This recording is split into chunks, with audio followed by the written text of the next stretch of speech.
ಆಗಾಗ ನಡುವೆ ಬರೀ ಬಂದ್ವಾ, ಎಂಟರ್ಟೈನ್ಮೆಂಟ್ ಮಾಡಿದ್ವಾ, ಹೋದ್ವಾ ಅನ್ನೋ ಥರ ಆದರೆ ಅದು ಒಂಥರ ಕಮರ್ಷಿಯಲ್ ಆಗಿ ಕನ್ವೆ ಆಗುತ್ತೆ ಅನ್ನೋದು ನನ್ನ ವೈಯಕ್ತಿಕ ಅಭಿಪ್ರಾಯ.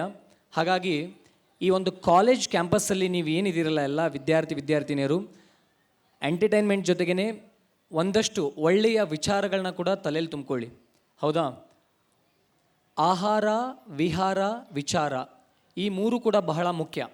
ಅದಕ್ಕೇ ನಮ್ಮ ಪರಮಪೂಜ್ಯ ಸಿದ್ದೇಶ್ವರ ಅಪ್ಪಗಳು ಒಂದು ಮಾತನ್ನು ಹೇಳ್ತಾಯಿದ್ರು, ಕೈಯಲ್ಲಿ ಒಳ್ಳೆಯ ಕೆಲಸ, ತಲೆಯಲ್ಲಿ ಸಿಹಿ ವಿಚಾರ, ಹೃದಯದಲ್ಲಿ ಒಳ್ಳೆಯ ಭಾವನೆ ಯಾವತ್ತೂ ಕೂಡ ಇರಲಿ, ಅದು ಇದ್ದವನು ಸದಾ ಸುಖಿ ಹಸನ್ಮುಖಿ ಅಂತ ಹೇಳ್ತಾಯಿದ್ರು. ಹಾಗಾಗಿ ಇದನ್ನು ಒಂದಿಷ್ಟು ಫಾಲೋ ಮಾಡಿ. ಅದಕ್ಕಾಗಿ ನೋಡಿ, ವಿದೇಶದಲ್ಲಿ ವಿವೇಕಾನಂದರು ಇದ್ದಾಗ ವಿದೇಶದ ನಾರಿ ವಿವೇಕಾನಂದರಿಗೆ ಕೊಟ್ಟಿರ್ತಕ್ಕಂಥ ಆಫರ್ ಏನು?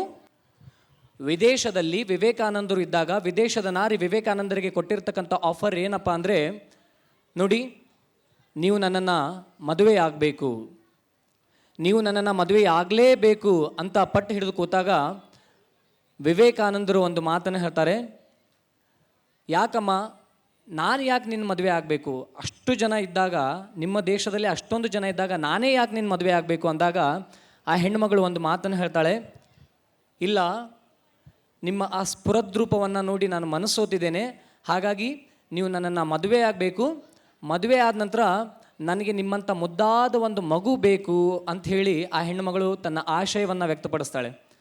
ಆಗ ವಿವೇಕಾನಂದರು ಹೇಳ್ತಾರೆ, ನೋಡಮ್ಮ, ನನ್ನನ್ನು ಮದುವೆ ಆಗೋದ್ರಿಂದ ನನ್ನಂಥ ಮಗು ನಿನಗೆ ಆಗುತ್ತೋ ಇಲ್ವೋ ಗೊತ್ತಿಲ್ಲ, ನನ್ನನ್ನು ಮದುವೆ ಆಗೋದ್ರಿಂದ ನನ್ನಂಥ ಮಗು ನಿನಗೆ ಆಗುತ್ತೋ ಇಲ್ವೋ ಗೊತ್ತಿಲ್ಲ, ಆದರೆ ನನ್ನನ್ನೇ ನಿನ್ನ ಮಗನನ್ನಾಗಿ ಸ್ವೀಕರಿಸಮ್ಮ, ನನ್ನನ್ನೇ ನಿನ್ನ ಮಗನನ್ನಾಗಿ ಸ್ವೀಕರಿಸಮ್ಮ, ನನ್ನನ್ನೇ ನಿನ್ನ ಮಗನನ್ನಾಗಿ ಸ್ವೀಕರಿಸಮ್ಮ ಅಂತಹ ಮಾತನ್ನು ಹೇಳಿದಂತಹ ಭವ್ಯ ಭಾರತದ ಪುಣ್ಯ ಪುರುಷರು ಇಲ್ಲಿ ಆಗಿ ಹೋಗಿದ್ದಾರೆ.